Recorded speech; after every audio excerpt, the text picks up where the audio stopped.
咁究竟喺珠海咧租樓好定買樓好呢？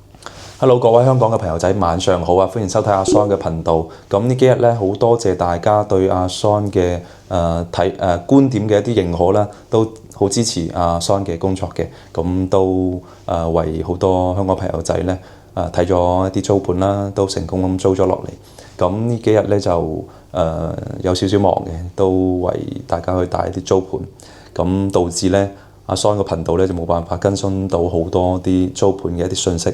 咁阿 Son 咧接下嚟咧會努力去出多啲唔同項目嘅一啲租盤嘅。咁究竟喺珠海咧租樓好定買樓好咧？其實呢兩樣嘢咧一啲都唔衝突㗎嚇。咁如果你係對住嘅一個裝修啊，或者你對景觀係好大一個要求嘅咧，阿 Son 建議你咧可以去買，因為咧靚景呢啲嘢咧買一套少一套㗎嘛，係咪先？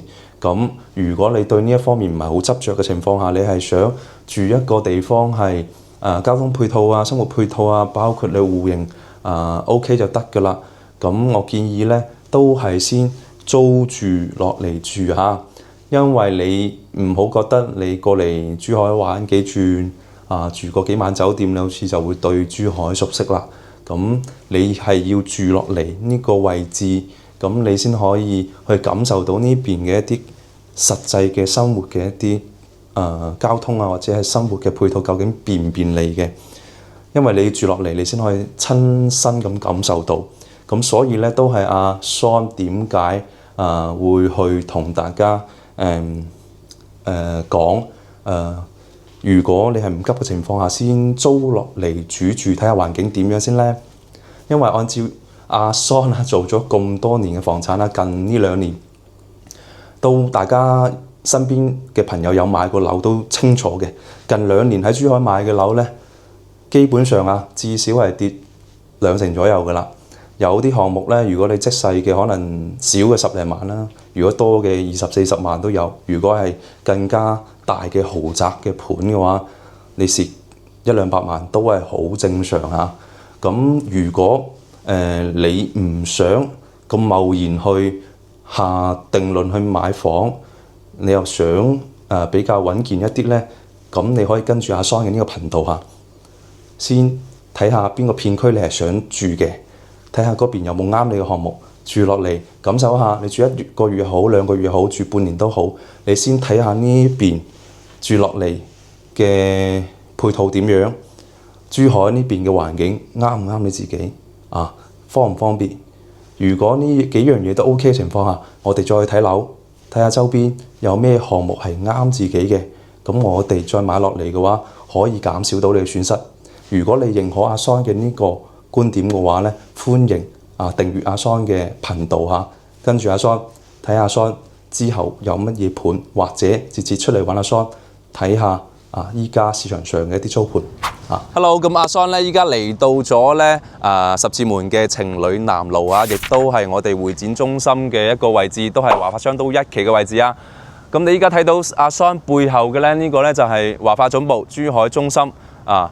咁喺呢度咧有全球超5星級嘅瑞吉酒店，同埋隔離咧有我哋華發嘅喜來登酒店㗎嚇。咁同樣咧喺我哋會展中心呢度咧，除咗餐飲以外咧，仲有銀行同埋一啲超市嘅便民性嘅一啲配套，全部都係有㗎。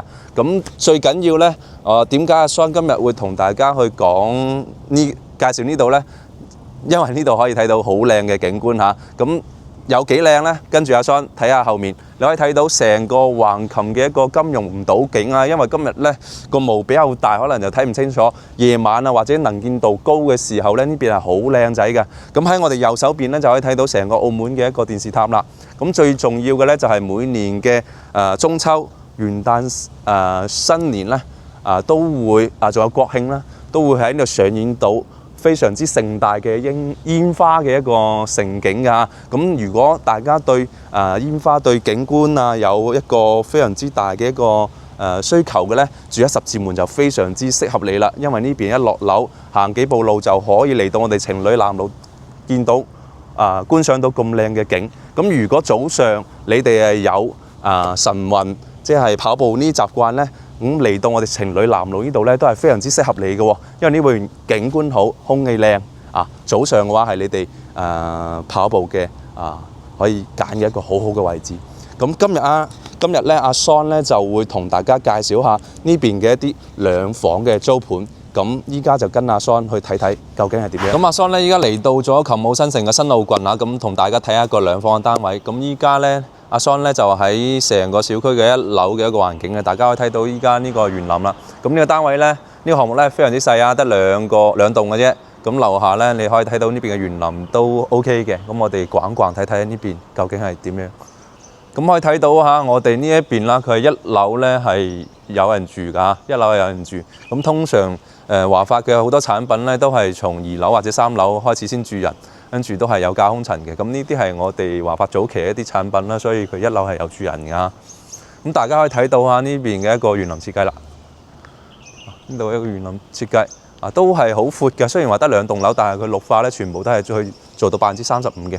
咁喺呢度樓下咧就係我哋華發嘅一個物業管理處啦。所以平時有啲乜嘢問題咧，落嚟揾物業咧都方便好多。咁我哋依家上樓睇睇兩房單位。好，咁阿 Son 咧就嚟到咗琴澳新城嘅新路郡，介紹一個兩房嘅單位嚇。咁係應好多香港朋友仔要求，咁我今日先出一期兩房嘅單位。咁我哋依家入嚟睇睇呢個兩房嘅單位係生咩樣嘅啦。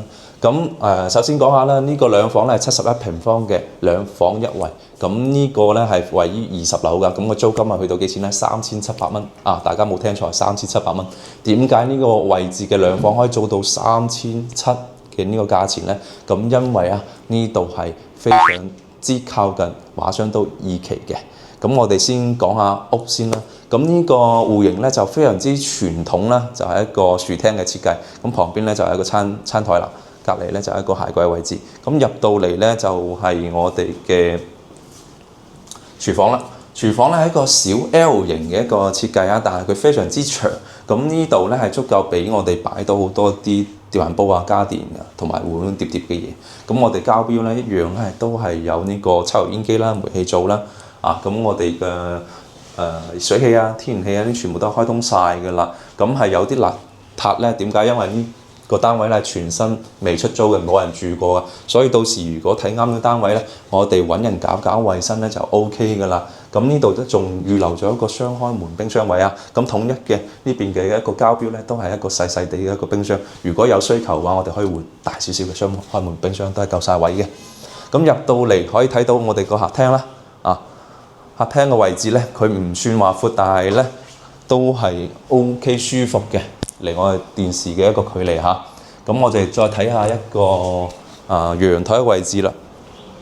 咁呢度咧就大家可以好直觀咁睇到佢點解可以租3700嗰個價錢。首先咧喺琴澳新城兩房係非常之稀缺㗎，而且呢邊咧冇咩樓層可以揀㗎啦。咁仲有就係啱先講到嘅，佢商業配套非常之方便。呢度一落樓咧就可以睇到我哋華發商都嘅位置㗎啦。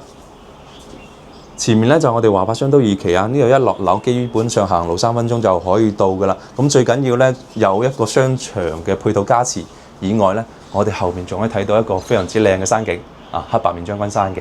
咁我哋再入去睇下房間。房咧全部都係方方正正、四正正嚇。咁我哋先睇下個主人房啦。主人房呢邊咧稍微大少少㗎嚇。咁我哋呢邊交標啦，衣櫃、床頭櫃1.5米嘅床窗簾、空調呢全部都有齊晒㗎啦。咁再睇下我哋嘅衞生間嚇。咁衞生間呢個位置咧，大家可以睇到都係一樣係乾濕分離嘅。咁喺我哋入面嘅淋浴咧，都係做咗一個隔斷嘅嚇，做咗一個隔斷嘅位置。咁我哋再睇下另外一個客房。另外一個客房咧，佢唔大，但係所有嘅嘢咧都係齊嘅。咁空調啦、衣櫃啦、床頭櫃啦，同埋呢個1.5米嘅床，全部都係配齊咗俾大家㗎啦。咁呢個單位咧就係71平嘅兩房一衛。咁如果你對呢個單位有興趣嘅咧，可以 WhatsApp 阿 Son 過嚟睇睇呢邊嘅一個配套究竟又如何。